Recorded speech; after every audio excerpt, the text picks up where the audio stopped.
Assalamualaikum warahmatullahi wabarakatuh. Syukur alhamdulillah kita bisa berjumpa kembali di channel ini.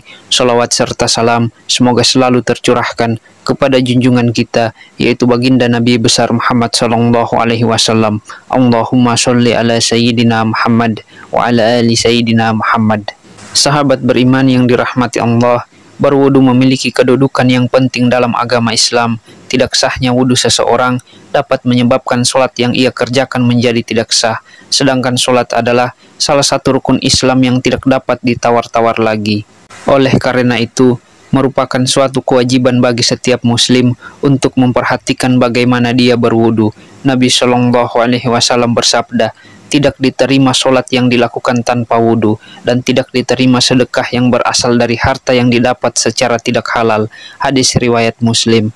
Oleh karena itu, berikut ini 10 kesalahan yang sering dilakukan oleh kaum muslimin pada saat tata cara berwudu. Yang pertama, tidak membaca bismillah. Rasulullah Shallallahu Alaihi Wasallam bersabda, tidak sempurna wudu seseorang yang tidak membaca basmalah. Hadis riwayat Ahmad. Yang kedua, tidak sempurna membasuh anggota wudu. Tidak sempurna dalam membasuh anggota wudu ini, maksudnya ada sebagian anggota wudu yang tidak terkena oleh basuhan air. Imam Al-Bukhari rahimahullah meriwayatkan dalam kitab Sahihnya dari Muhammad bin Ziyad. Dia berkata, aku mendengar Abu Hurairah radhiyallahu anhu, saat itu beliau melewati kami dan orang-orang sedang berwudu. Kemudian beliau berkata, sempurnakanlah wudu kalian. Sesungguhnya Rasulullah Shallallahu Alaihi Wasallam bersabda, celakalah tumit-tumit yang tidak terkena oleh basuhan air ketika berwudu dari api neraka. Dan dalam riwayat yang lain mengatakan bahwa Rasulullah Shallallahu Alaihi Wasallam pernah melihat seseorang yang sholat, sedangkan di punggung kakinya terdapat bagian yang mengkilap karena tidak terbasuh oleh air wudu, seukuran uang dirham atau uang logam. Maka Nabi menyuruhnya untuk kembali mengulang wudunya. Hadis riwayat Imam Ahmad. Dan Abu Daud kemudian menambahkannya, lalu ia mengulang sholatnya. Lalu yang ketiga, membasuh anggota wudu lebih dari 3 kali. Ini adalah was-was dari setan, karena Nabi Shallallahu Alaihi Wasallam tidak pernah menambah cucian dalam wudu lebih dari 3 kali. Sebagaimana yang disebutkan dalam Sahih Al-Bukhari, bahwa Nabi Shallallahu Alaihi Wasallam membasuh wudunya sebanyak 3 kali.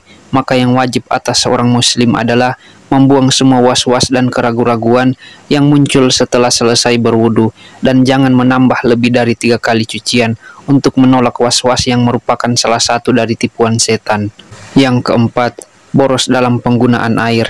Ini adalah terlarang berdasarkan firman Allah Subhanahu wa Ta'ala, dan janganlah kalian berlebih-lebihan. Sesungguhnya Allah tidak menyukai orang-orang yang berlebih-lebihan. Quran Surah Al-An'am ayat 141 dan Al-A'raf ayat 31. Rasulullah Shallallahu Alaihi Wasallam bersabda tentang hal ini, janganlah kalian boros dalam penggunaan air. Maka sahabat bertanya, apakah dalam masalah air ada pemborosan? Kemudian beliau menjawab, ya, walaupun kamu berada di sungai yang banyak airnya. Hadis riwayat Ahmad. Yang kelima, menyebut nama Allah di dalam WC atau masuk ke dalamnya dengan membawa sesuatu yang di dalamnya terdapat zikir kepada Allah. Ini adalah hal yang makruh, maka sepantasnya bagi seorang muslim untuk menjauhinya. Dari Ibnu Umar radhiyallahu anhu, ia berkata, ada seorang lelaki yang berlalu sementara Rasulullah Shallallahu Alaihi Wasallam sedang kencing, maka orang itu pun mengucapkan salam, tapi Nabi tidak membalas salamnya. Hadis riwayat Muslim. Hal ini karena menjawab salam adalah termasuk zikir. Yang keenam, beristinja atau mencuci dubur setelah buang angin. Tidak ada istinja ketika buang angin atau kentut. Istinja hanya pada buang air kecil dan buang air besar, maka tidak disyariatkan bagi orang yang kentut untuk beristinja sebelum berwudu. Sebagaimana yang dilakukan oleh sebagian orang, Imam Ahmad rahimahullah pernah berkata, tidak terdapat dalam Alkitab dan tidak pula dalam sunnah Rasulnya adanya istinja dalam kentut, yang ada hanyalah berwudu.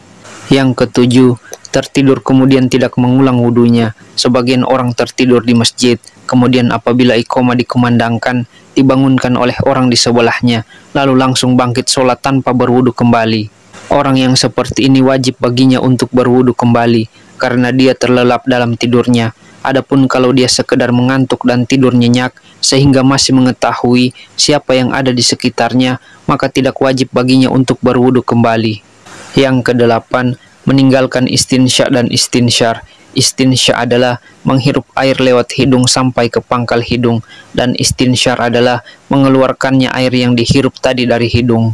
Sebagian kaum muslimin ketika berwudu hanya memasukkan jarinya yang basah ke dalam hidung.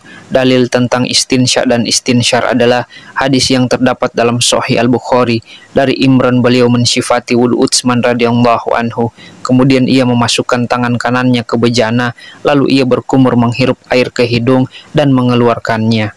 Nabi Shallallahu Alaihi Wasallam bersabda, barang siapa berwudu, hendaklah ia menghirup air ke hidung dan menghembuskannya kembali. Dan barang siapa yang melakukan istijma atau bersuci dari buang air besar dengan batu, hendaklah melakukannya dengan ganjil atau tidak genap.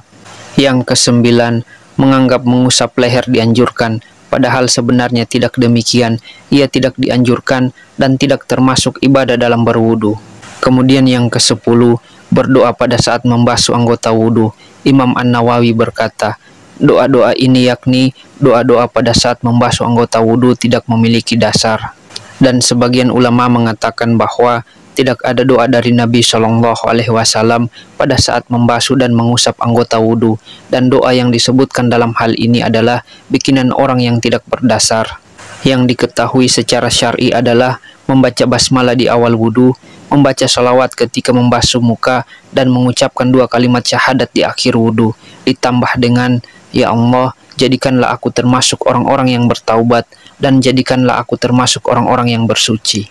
Sahabat beriman yang dirahmati Allah, itulah 10 kesalahan dalam berwudu. Semoga kita semua terhindar dari hal-hal tersebut, dan juga semoga segala amal ibadah yang kita kerjakan dapat diterima di sisi Allah Subhanahu wa taala. Amin amin ya rabbal alamin. Demikian apa yang bisa saya bagikan pada kesempatan kali ini. Semoga bisa bermanfaat untuk kita semua. Assalamualaikum warahmatullahi wabarakatuh.